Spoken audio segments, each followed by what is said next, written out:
Los siguientes videos fueron realizados con relación a la investigación hecha por la Universidad Pontificia Javeriana, basados en proyectos pedagógicos con que los docentes se postulan al premio Compartir.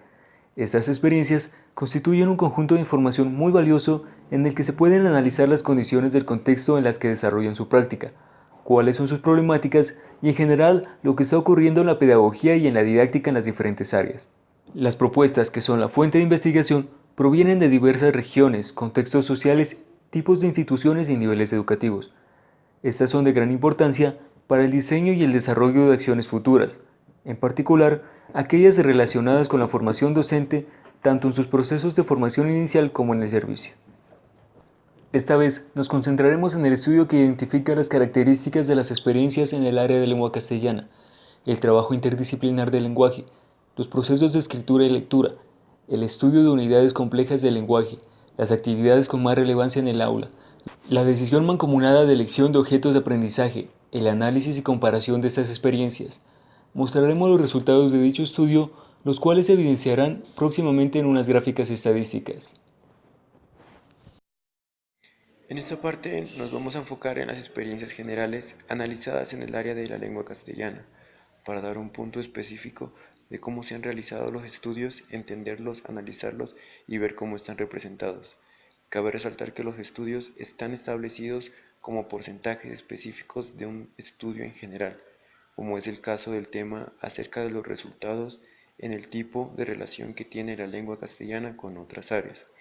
Otro tema principal es sobre las conclusiones de la sistematización que se lleva a cabo en la práctica docente, además de ver cómo los resultados de un enfoque evaluativo, de instrumentos de evaluación y de documentos políticos actúan en el área de la lengua castellana como una materia del currículo escolar.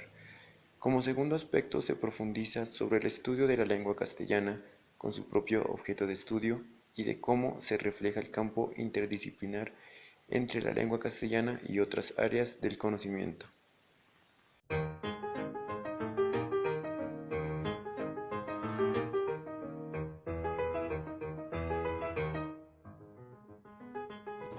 La escritura y la lectura. Procesos privilegiados en la enseñanza del lenguaje.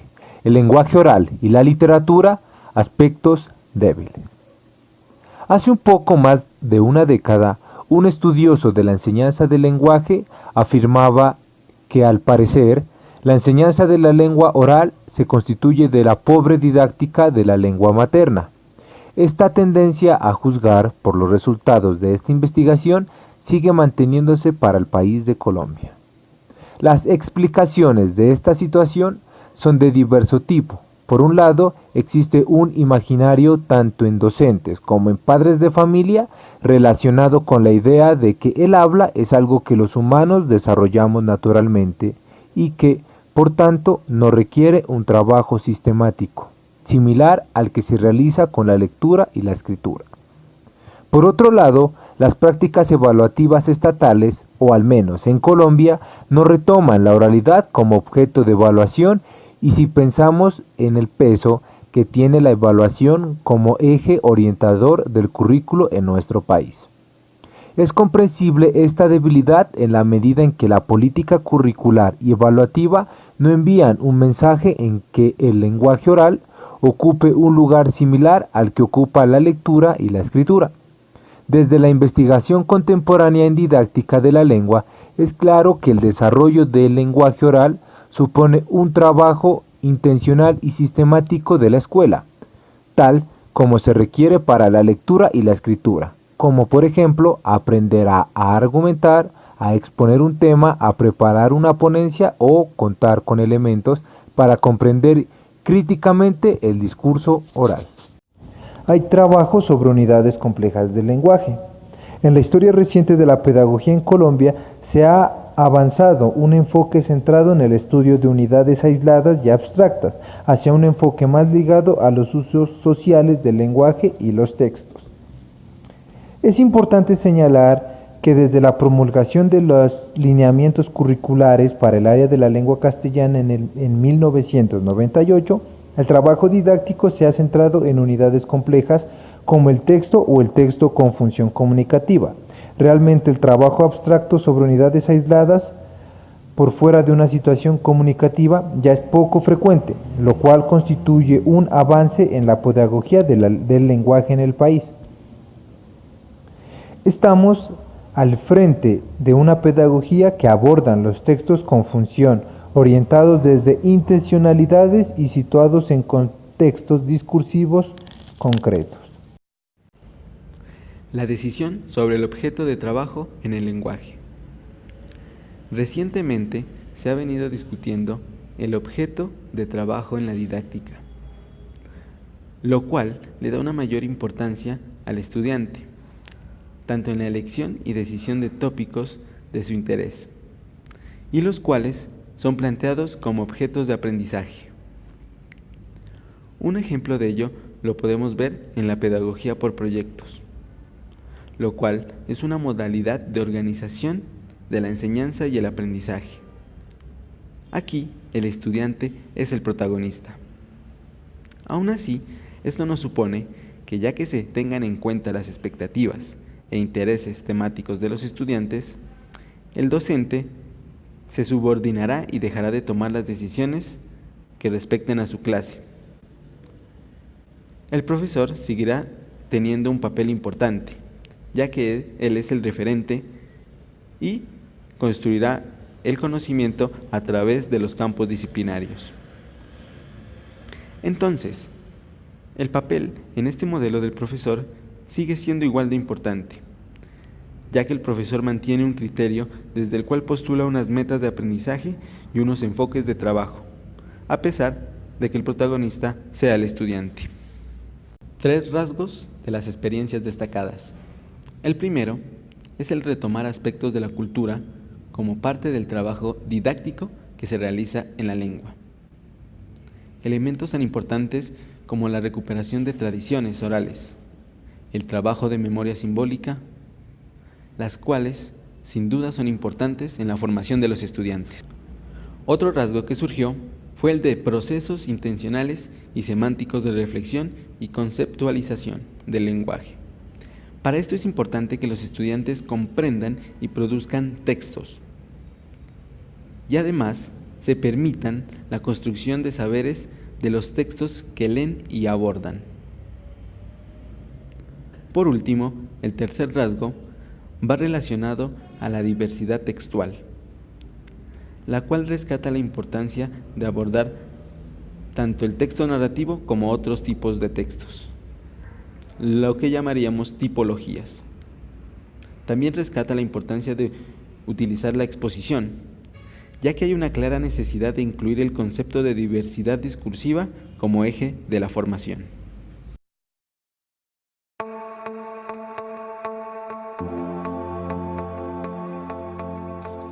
Dentro del conjunto de competencias desarrolladas en el área de lengua castellana, encontramos los procesos de expresión oral y escrita como acciones fundamentales en la enseñanza y el aprendizaje del lenguaje.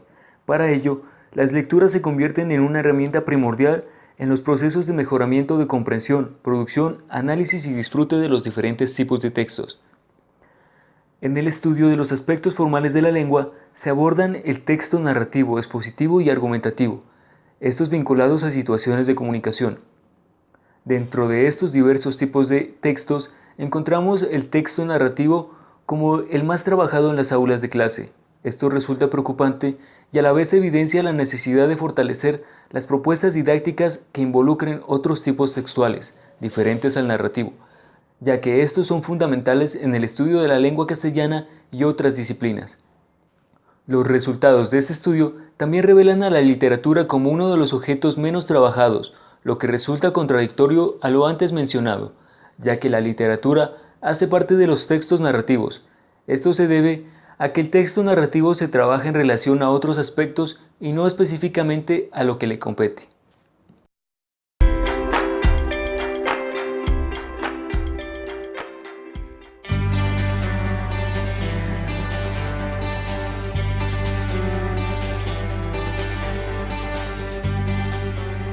Entre las preguntas que me suscitaron para iniciar este proyecto estuvieron de qué manera concretar las políticas educativas y aplicar la lectura y la escritura como proceso en aulas masivas. Por supuesto, los objetivos ligados a esta pregunta estuvieron el mejorar la actitud lectora y escritora de los estudiantes, disminuir las debilidades en producción e interpretación textual y prepararlos con rigor en el texto argumentativo para la educación superior. Y entonces solicito a Rectoría, al Consejo Directivo, el crear una asignatura independiente que se llamara Lectura Comprensiva e Interpretativa para el procedimiento de textos argumentativos. De aquí en adelante le llamaremos LCI. Una LCI en dos ejes. Una que satisfaciera el goce lector, y entonces hacemos el plan lector anual, el librotón, las jornadas de lectura, mensajes en camisetas, en telones y todo un contagio de la comunidad para que haya ese gusto lector por esa literatura que quizás en algunos momentos los estudiantes se alejaron. Y un eje que se interesa por el rigor argumentativo de los textos, toda vez que en décimo y undécimo se exige el texto argumentativo. Aquí leemos columnas de opinión de diarios nacionales para producir reseñas críticas. En la prelectura, que es el primer paso, leemos en silencio, luego en voz alta y por turnos, y por último la profesora empieza a indagar sobre los paratextos, palabras claves e importantes para pasar a la lectura interpretativa. Lectura comprensiva e interpretativa, vamos a analizar en primera instancia el ensayo ganador del año 2014. El ganador fue Los declaro marido y marido. Aquí se extrae la tesis, lo hacemos releyendo y respondiendo preguntas como ¿cuál es la intención comunicativa del autor o cuál es la afirmación o negación de él con su tesis? Luego sus argumentos y sus respectivas evidencias. Además, se analizan los recursos retóricos, es decir, las figuras que él emplea en su columna de opinión. En la postlectura, trasladamos esta estructura argumentativa a una tabla argumentativa.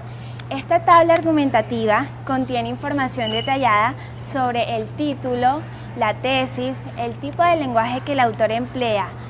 Con ella es que vamos a pasar a la escritura, es decir, a la elaboración de la reseña. Escritura como proceso es la otra parte, la de ese laboratorio que yo le he llamado, en que aquellos textos que hemos leído en la clase de LCI ahora serán elaborados en esta clase. En esta clase vamos a producir entonces reseñas y ensayos, pasándolos por las tres fases: planeación, producción y revisión. En pantalla tenemos una introducción. En borrador: ¿no es visto que dos parejas del mismo sexo convivan? Es una pregunta, está bien elaborada, pero además, ¿a quién se está refiriendo? ¿Son dos? ¿Son cuántos? Son cuatro. Al llegar al resultado final, contamos con una rejilla de auto y coevaluación que cuenta con unos criterios totalmente diferentes al de la reseña, puesto estos son un poco más complejos, y le aplicamos la norma APA a todos los trabajos. Por supuesto, haremos muchas tutorías, borradores, hasta que llegue al producto acabado. Un producto que seguramente será publicable, porque esa es la intención de nuestra escritura: publicar, concursar y no para una mera nota.